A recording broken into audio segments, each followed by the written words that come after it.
The hair-raising adventures of Sam Spade, detective. Brought to you by the makers of Wild Root Cream Oil for the hair.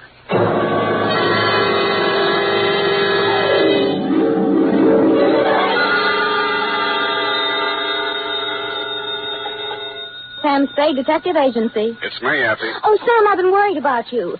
Sid Weiss was just on the phone, and he says digging up a corpse without a permit is against the law. It's all right, Effie. I just dug him up to say hello and put him back again. Oh, Sam. I'll be down in a couple of minutes to dictate my report, sweetheart. If I get lost on the way, you'll find me in City Hospital, the Psycho Ward, third straitjacket from the left.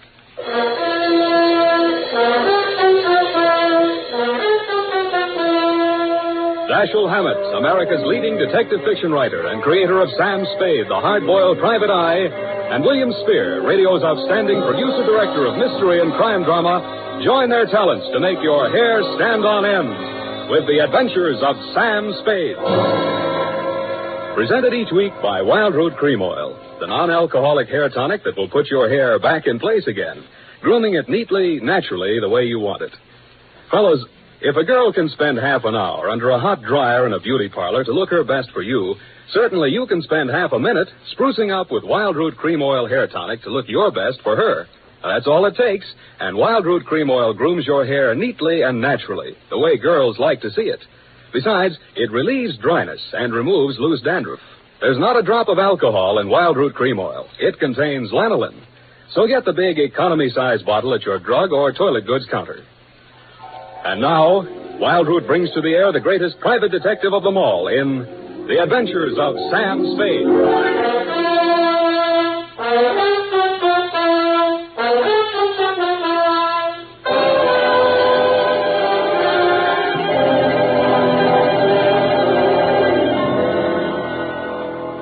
Date, August 2nd, 1946. To Mrs. Gregory Denov. Subject, death of Dr. Denov. I was sitting in my office with nothing to think about except a horse named Corkscrew Jr. My secretary, Effie Perrine, came in and said there was someone outside. I didn't look up from the dope sheet, so she said it again. Someone outside, Sam. What's he look like? Blue double-breasted custom-made suit, Countess Mara tie, hand-tailored shirt, English shoes, hand-trimmed Van Dyke. Get me a blank check and send him in. Okay, Sam.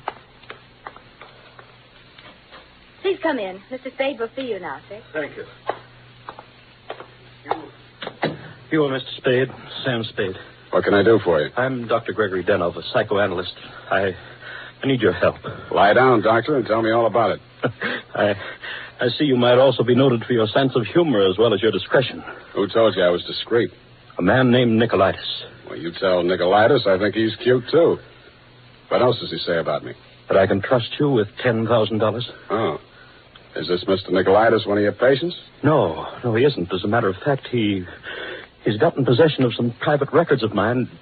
Well, it's rather involved. Nicolaitis is shaking you down, and he picked me as the middleman, is that it? This is not an ordinary case of blackmail. Blackmail is blackmail, even if you do it in Technicolor. Well, as you may know, a psychoanalyst keeps a faithful transcript, a detailed record of everything a patient says during consultation, no matter how intimate or shocking. Yeah? This man, Nicolaitis, has managed to gain possession of a copy of one of these case histories. The patient is a very celebrated person, and should this material be divulged, it may have very serious consequences for both my patient and for me. Doctor, your best bet's the San Francisco Police Department. No, that's out of the question. Then I'm afraid I can't help you. Why not? Nicolaitis said I'm a private detective. When I take on a client, I take on his troubles. My job is to protect him, not to stand by and see him milked. If you want to hire me on that basis, I'll listen. Oh, I'm so tired. I must trust somebody. What can you do for me, Mr. Spade? Write me out a check for $1,000. Got a pen? Yeah. All right. You see, Nicolaitis figures that if I'm getting a cut, I'll have to keep my mouth shut. I'll spend it all the same. Here you are. Thanks. Now, what was the last thing Nicolaitis told you? That he would pick up the $10,000 here and deliver to you this file in question. Can you reach him? Yes. Call him. Tell him you've seen me. Tell him I won't do that kind of business in my office. Tell him to come to your house. I'll be there. What if he refuses? He won't. Tell him I have the whole $10,000. What time? How about in an hour? No, I'm sorry. We'll have to make it around 3 or... Oh, goodness, I'm late now. I really... That's a beautiful watch, Mr. Denov. Yes. Foreign? Yes. May I see it? My watch? Why, really, Mr. Spade, I'm very late. I have so many things to do, and I have to be at the Majestic Theater well before the matinee starts at 2:30. How are you going to see me at 3 o'clock if you're going to the theater? Oh, I'm not going to stay for the performance. Well, Mr. Spade, till 3 o'clock then. Oh, my office is in my apartment. The address is here on my card. It's the penthouse. Penthouse, huh? Okay, Doctor, I'll come formal. I'll wear the top to my bathing suit.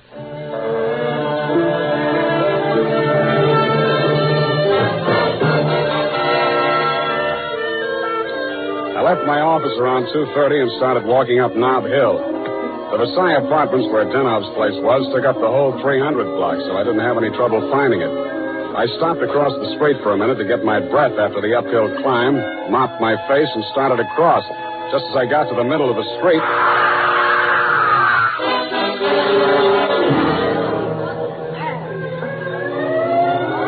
The crowd was packed in so close around I couldn't see who'd done the Brody, but I had a pretty good idea. The cops had the sidewalk roped off and guards posted at the building entrance. It took me maybe 20 minutes to elbow my way through and show my credentials. Sergeant Levine had the front door, so they let me in. Lieutenant Dundee of Homicide met me at the door of the penthouse. Hiya, Sam. What do you want? I want to see Dr. Denov. The doctor's dead. Dead? Yeah. He's my client. They can't do this to me. How? Hit a Brody out the window. What are you here for? To see his wife. Okay with you? Why not? She's inside. Thanks. Mrs. Danoff, please. With all due respect for your grief, I must have the keys to the cabinet where Gregory kept his confidential files. You realize that you wished me to take charge of his patients and that I am responsible.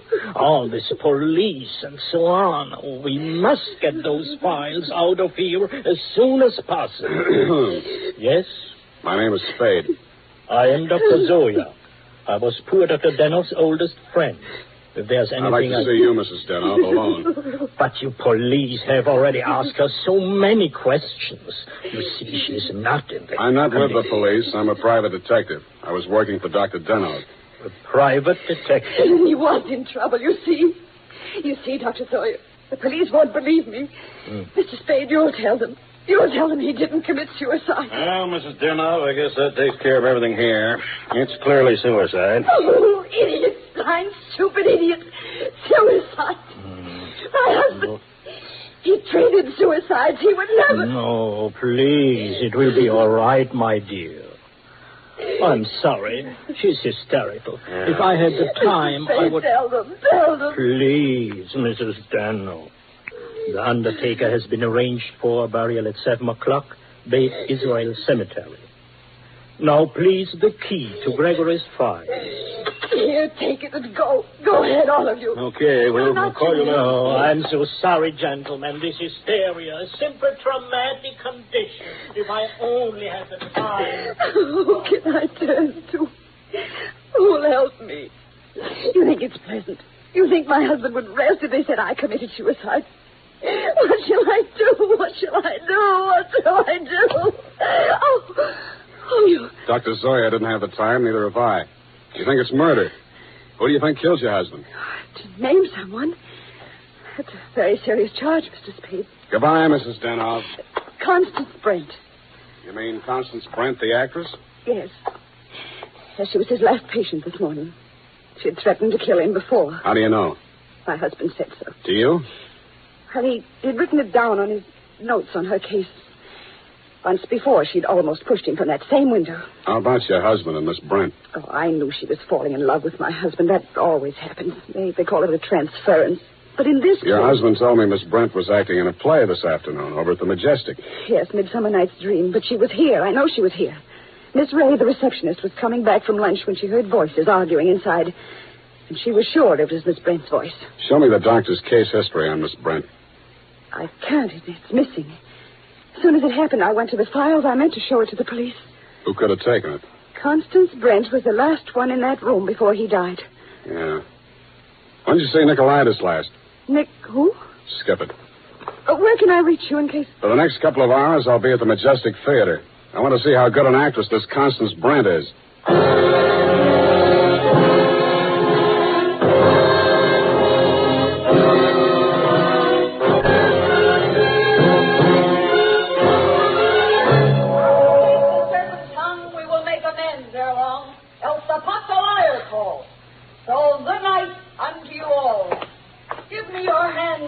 me, friends. And Robin shall restore the men. Yes? This Constance Brent's dressing room? What do you want? I want to talk to Miss Brent. Well, you can talk to me. I'm her husband. So you're Mr. Brent. I'm Jonathan Wallace. She's Mrs. Wallace. Now, what do you want with my wife? I've come to tell her that Dr. Denov is dead. Are you sure? You tried falling from the 12th floor window sometime. Well, that's the best news I've heard this year. But I'm afraid it would be a shock for Constance. Maybe, maybe not. She was the last person to see him alive, as far as anybody can make out. Are you from the police? No, I'm from the insurance company. Claims investigator. What do you want to see Constance for? The policy wasn't made out to her, was it? No, made out to his widow. But she can't collect. Police say it was suicide. Oh, that settles it. This is the last time I take Titania. Stand around while Puck talks his head off. Who is this person? Darling, I'm afraid this is going to be a shock. This man is from an insurance company. Dr. Denov is dead. Oh, what a pity. What happened? The police say he jumped. His wife says he was pushed. She also says that you, Miss Brent, might have been the pusher. Oh, now, really, it's too absurd. How like a wife. What time did your play start this afternoon, Miss Brent? Matinee at 2:30, always. Always. And the late lamented Dr. Denov jumped at 3 o'clock. I didn't say he did. Doesn't this news, shock you? But of course. Do you think good psychoanalysts are easy to find? Looks like your next doctor will have to start from scratch. Your case history seems to be missing from Dr. Denov's files. Missing? No. What is it? Has a man named Nicolaitis been in touch with you? I've never heard of him. Chances are you will. Does he have Dr. Denov's notes on my case? Could be. This is frightful. Hot reading, huh? You seem to know this person, Nicolaitis. Get that file for me, and I'll pay you well for it. Just a minute, my lovely Titania. We don't know who this man really is. He might even be Nicolaitis himself. Let me see your company credentials. Now, what do you know? Somebody picked my pocket. My wallet's gone. I thought so. All right, you tell me who you are. I'll call the police. Oh, no, Jonathan. No police. Let's get off the merry-go-round. My name is Spade. You'll find me in the phone book under S. My office is open until 6 o'clock. And if a man answers, don't hang up. It'll be me.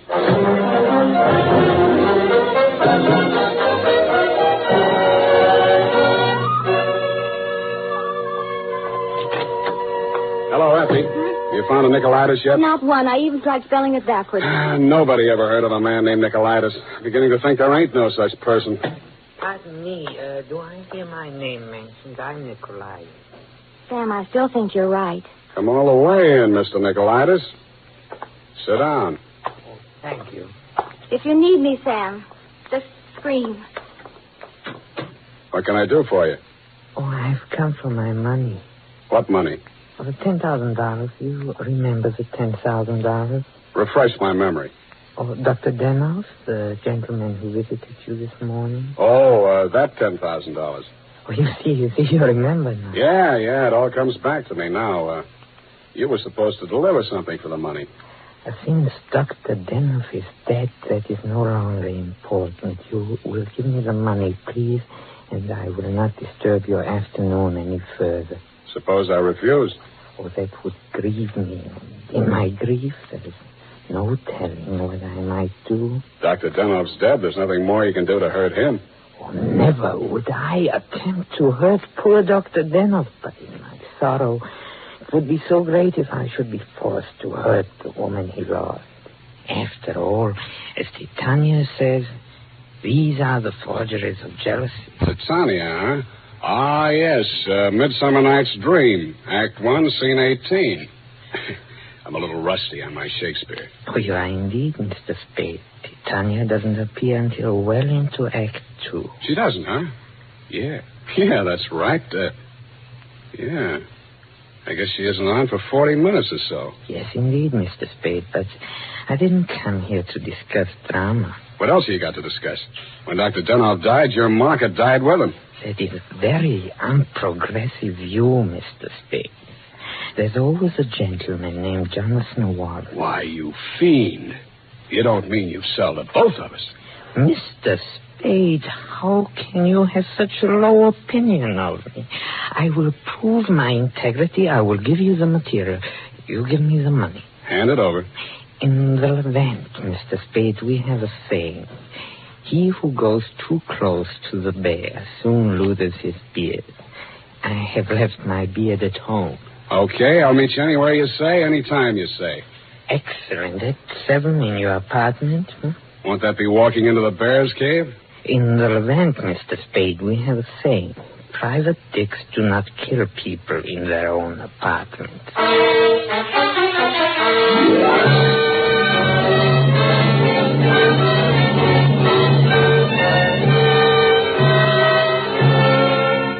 It was then 6 p.m.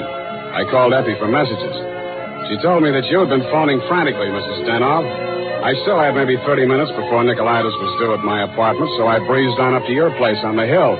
We had a very interesting chat. Remember, Mrs. Denov? Looking back on it, that was probably the most interesting conversation we had.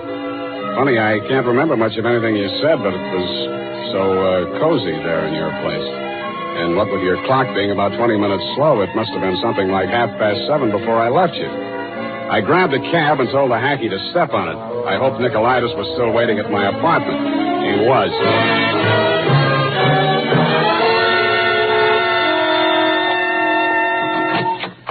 Mr. Nicolaitis, I'm sorry to be late.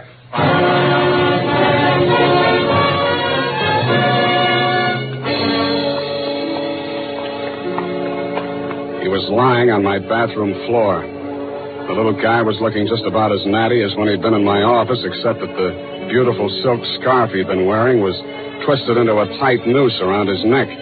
Mr. Nicolaitis was a very dead blackmailer.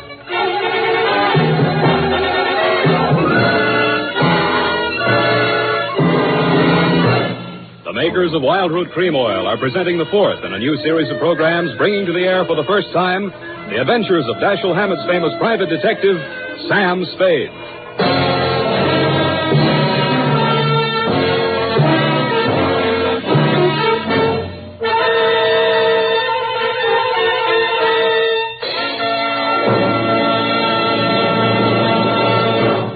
Then, at the racetrack, the man who has something better than a mere hunch is said to have it straight from the horse.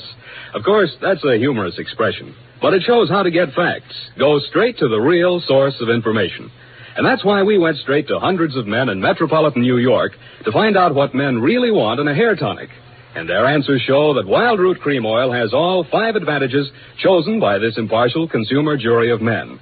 1, Wild Root Cream Oil grooms your hair neatly and naturally, never leaves it sticky or greasy.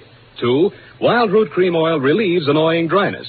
3, it removes loose dandruff. 4, it's non-alcoholic.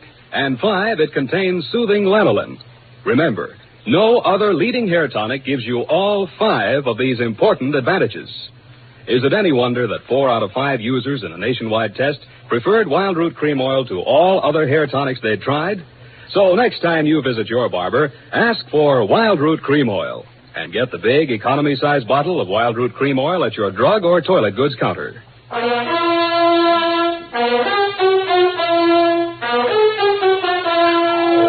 now back to Sam and Psyche. Tonight's adventure with Sam Spade.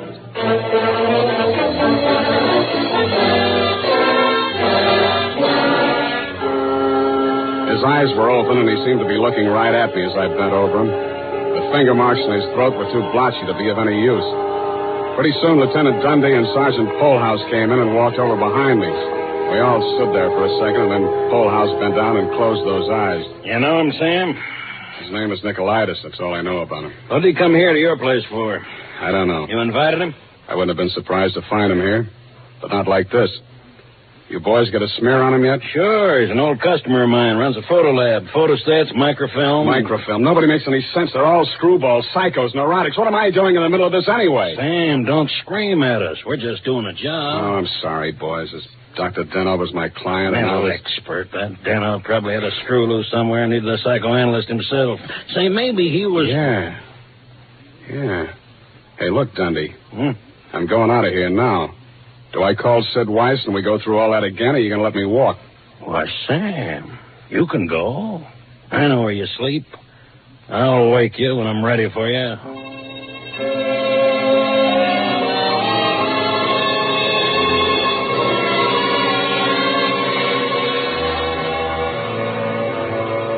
Well, Mr. Spade?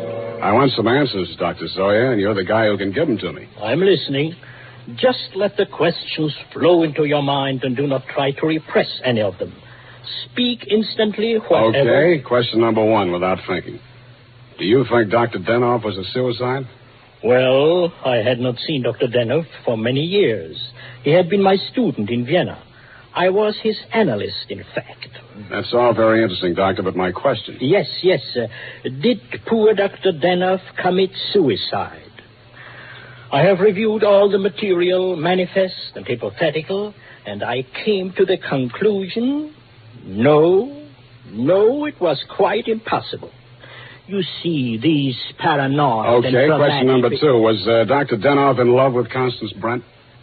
I suppose I can now answer that question. When I arrived in San Francisco, I found him in great distress.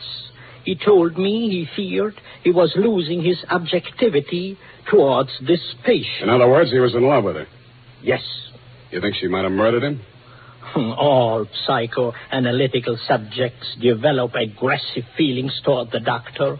Nearly all of my patients have threatened me at one time or another. You don't say.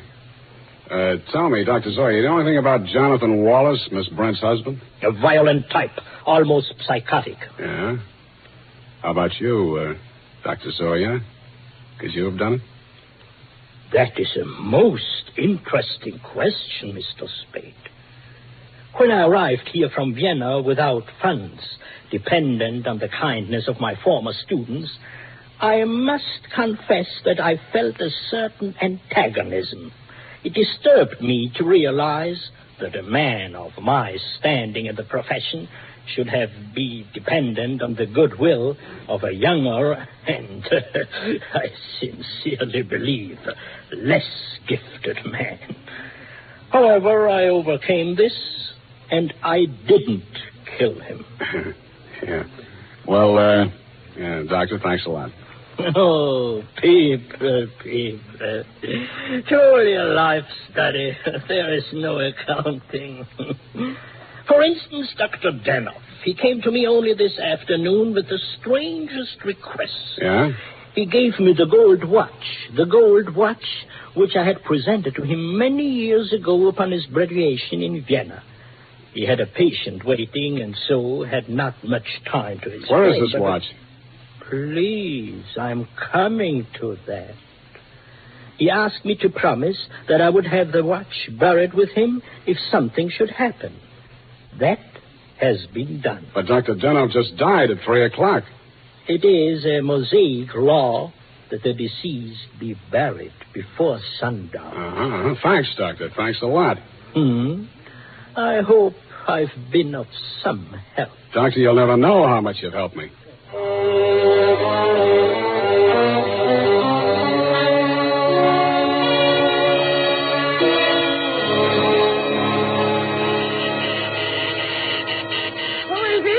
Spade.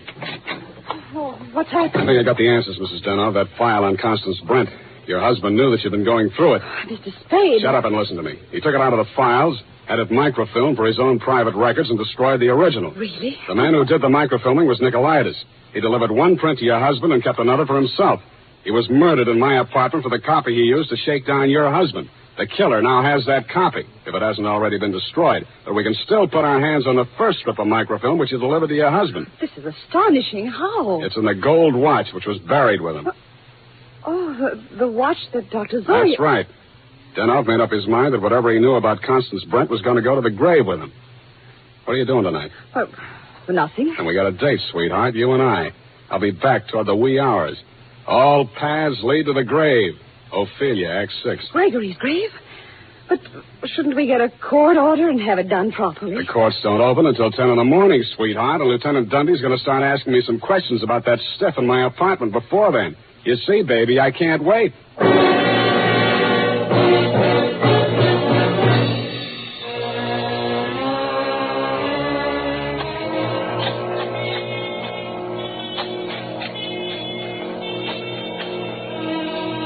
Mr. Spade, we shouldn't be doing this. If I'm wrong this time, it won't be wasted effort. I'll crawl into the grave myself and pull it in after. Here. I struck it. Give me that crowbar, Mrs. Denoff, quick. Oh, dear. Put that flashlight in here, sweetheart. You look the other way. Yeah. Yeah, here it is. Look. What, Mr. Spade? What have you got? The watch. Here, put the flash on it while I open it. Here's my nail file. Pry off the back. Thanks. That does it. Here's the film. All right, Mr. Spade.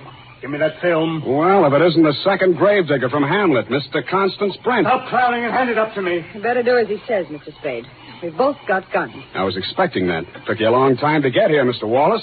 How did dear Constance make out as Lady Macbeth? Just give me that film. Stop being an idiot, Wallace. The cemetery is crawling with cops. Put that gun away before you drop it and break your foot. Come up out of that grave, Spade, or you'll stay there forever. Okay, Dundee. All right. Get those hands up, everybody. Go ahead, Dundee. Make the pinch. Okay. Sam Spade, I arrest you for body snatching, violation of graves under the Civil Code number... No, you fool. You're supposed to arrest Mrs. Gregory Denov and Jonathan Wallace for the murder of Gregory Denov and Pericles Nicolaitis. But I... Oh, yeah. No, you don't.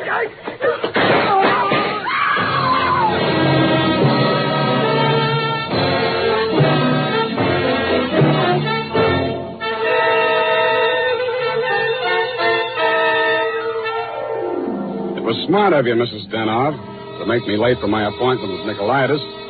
You did that so that Wallace could nail him in my apartment for the microfilm. You thought you could use that film to pin Denov's murder on Constance Brent. But after your late husband caught you tampering with his files, he added a few well-chosen words to it so that the film put the finger on you and your boyfriend, Mr. Wallace, in case anything happened to the doctor. So Wallace had to kill Nicolaitis. You weren't smart to push your husband out the window. That looked like suicide.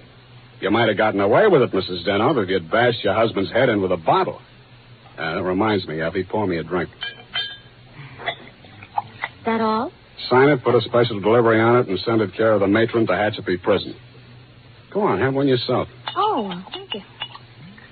Here's how. Oh. You'll get used to it. Good night, Sam. Good night, sweetheart.